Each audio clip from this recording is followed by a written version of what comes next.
হাসির কি বাহার দেখো আমার।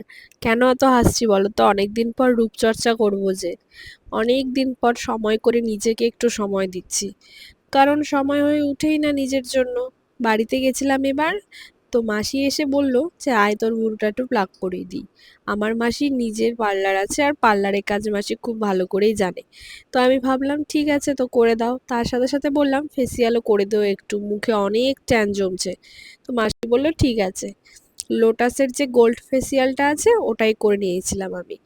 আর মাসির হাতে কিন্তু জাদু আছে, মাসি খুব সুন্দর করে আমার ফেসটাকে ম্যাসাজ করে দিয়েছিল। মাঝে মধ্যে নিজেকেও একটু রিল্যাক্স ফিল করানো দরকার, নিজের জন্য সময় বের করা দরকার, কিন্তু আমার হয়ে ওঠে না। বিয়ের আগে অজস্র সময় ছিল নিজের জন্য, বিয়ের পর জবের থেকে সংসার করা শিখছি, তবের থেকে আর সময় বের করা মানে বিশাল ব্যাপার। তার মধ্যে পুচকুচা অত্যাচার করে। আর মাসে মাসে গিয়ে ফেসিয়াল করা এটা আমি মোটেও পছন্দ করি না। ওই বছরে একবার কি দুবার করি, দেখো গ্লো